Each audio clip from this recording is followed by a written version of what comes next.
Majjhima Nikaya. Middle-length discourses. Translated by Bhikkhu Bodhi. Suttacentral.net and suttas.com.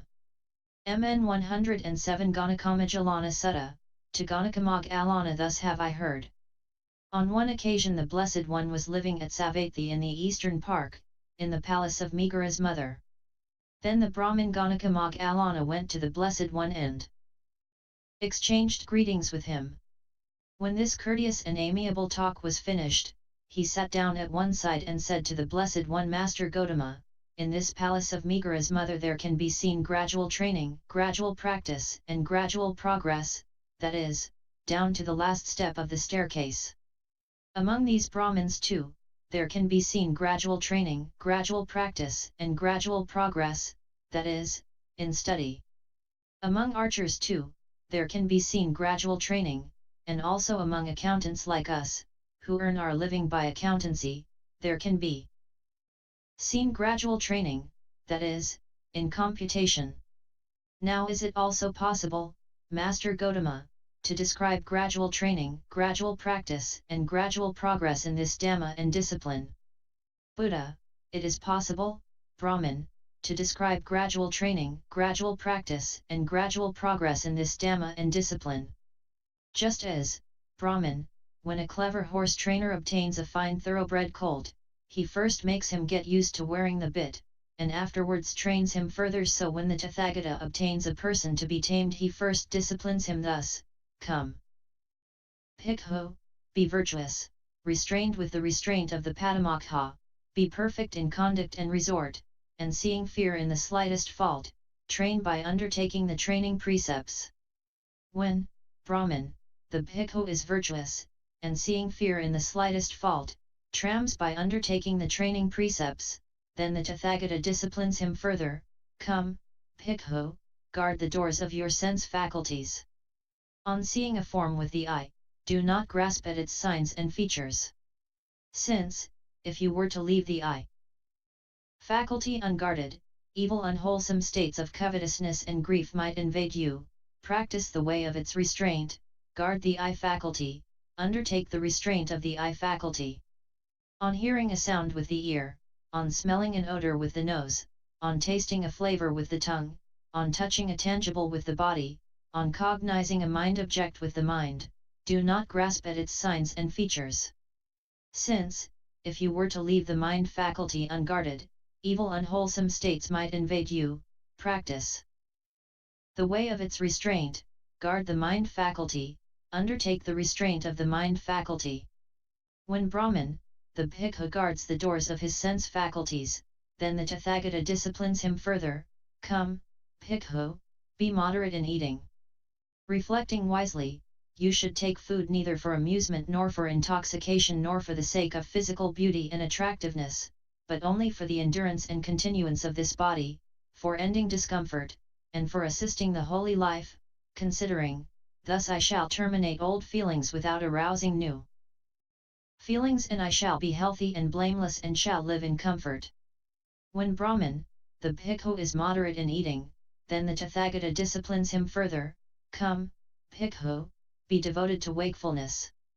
During the day, while walking back and forth and sitting, purify your mind of obstructive states.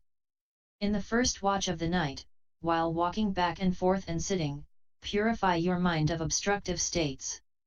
In the middle watch of the night you should lie down on the right side in the lion's pose with one foot overlapping the other, mindful and fully aware, after noting in your mind the time for rising. After rising, in the third watch of the night, while walking back and forth and sitting, purify your mind of obstructive states. When Brahman, the Bhikkhu is devoted to wakefulness, then the Tathagata disciplines him further. Come, Bhikkhu, be possessed of mindfulness and full awareness.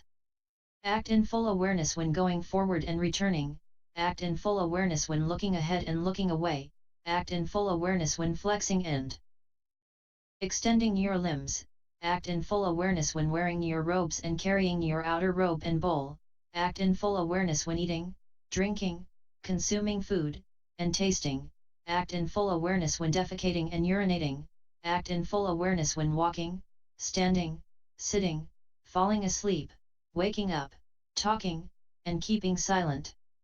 When, Brahmin, the bhikkhu possesses mindfulness and full awareness, then the Tathagata disciplines him further. Come, bhikkhu. Resort to a secluded resting place, the forest, the root of a tree, a mountain, a ravine, a hillside cave, a charnel ground, a jungle thicket, an open space, a heap of straw. He resorts to a secluded resting place, the forest. A heap of straw. On returning from his alms round, after his meal he sits down, folding his legs crosswise, setting his body erect, and establishing mindfulness before him. Abandoning covetousness for the world, he abides with a mind free from covetousness, he purifies his mind from covetousness. Abandoning ill will and hatred, he abides with a mind free from ill will. Compassionate for the welfare of all living beings, he purifies his mind from ill will and hatred. Abandoning sloth and torpor, he abides free from sloth and torpor, percipient of light, mindful and fully aware, he purifies his mind from sloth and torpor. Abandoning restlessness and remorse, he abides unagitated with a mind inwardly peaceful, he purifies his mind from restlessness and remorse. Abandoning doubt, he abides having gone beyond doubt, unperplexed about wholesome states, he purifies his mind from doubt. Having thus abandoned these 5 hindrances, imperfections of the mind that weaken wisdom, quite secluded from sensual pleasures, secluded from unwholesome states, he enters upon and abides in the first jhana, which is accompanied by applied and sustained thought, with rapture and pleasure born of seclusion. With the stilling of applied and sustained thought, he enters upon and abides in the second jhana, which has self-confidence and singleness of mind without applied and sustained thought, with rapture and pleasure born of concentration. With the fading away as well of rapture, he abides with equanimity, and mindful and fully aware, still feeling pleasure with the body, he enters upon and abides in the third jhana, on account of which noble ones announce, he has a pleasant abiding who has equanimity and is mindful. With the abandoning of pleasure and pain, and with the previous disappearance of joy and grief, he enters upon and abides in the fourth jhana, which has neither pain nor pleasure and purity of mindfulness due to equanimity. This is my instruction, Brahmin, to those bhikkhus who are in the higher training, whose minds have not yet attained the goal, who abide aspiring to the supreme security from bondage. But these things conduce both to a pleasant abiding here and now and to mindfulness and full awareness for those bhikkhus who are arahants with taints destroyed, who have lived the holy life, done what had to be done, laid down the burden, reached the true goal, destroyed the fetters of being, and are completely liberated through final knowledge. When this was said, the Brahmin Ganaka Moggallana asked the Blessed One, when Master Gautama's disciples are thus advised and instructed by him, do they all attain Nibbana, the ultimate goal, or do some not attain it? Buddha, when, Brahmin, they are thus advised and instructed by me, some of my disciples attain Nibbana, the ultimate goal, and some do not attain it. Ganaka Moggallana, Master Gautama, since Nibbana exists and the path leading to Nibbana exists and Master Gautama is present as the guide. What is the cause and reason why, when Master Gautama's disciples are thus advised and instructed by him, some of them attain Nibbana, the ultimate goal, and some do not attain it? Buddha, as to that, Brahmin, I will ask you a question in return. Answer it as you choose. What do you think, Brahmin? Are you familiar with the road leading to Rajagaha? Ganaka Moggallana, yes, Master Gautama, I am familiar with the road leading to Rajagaha. Buddha, what do you think, Brahmin? Suppose a man came who wanted to go to Rajagaha, and he approached you and said, Venerable Sir, I want to go to Rajagaha. Show me the road to Rajagaha. Then you told him, now, good man, this road goes to Rajagaha. Follow it for a while and you will see a certain village, go a little further and you will see a certain town, go a little further and you will see Rajagaha with its lovely parks, groves, meadows, and ponds. Then, having been thus advised and instructed by you, he would take a wrong road and would go to the west. Then a second man came who wanted to go to Rajagaha, and he approached you and said, Venerable Sir, I want to go to Rajagaha. Then you told him, Now, good man, this road goes to Rajagaha. Follow it for a while, and you will see Rajagaha.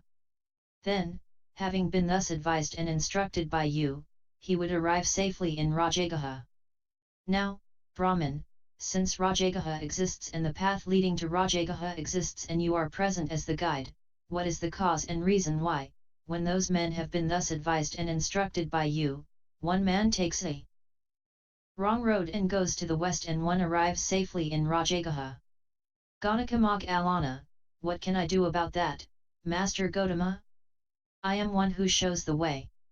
Buddha, so too, Brahmin, Nibbana exists and the path leading to Nibbana exists and I am present as the guide.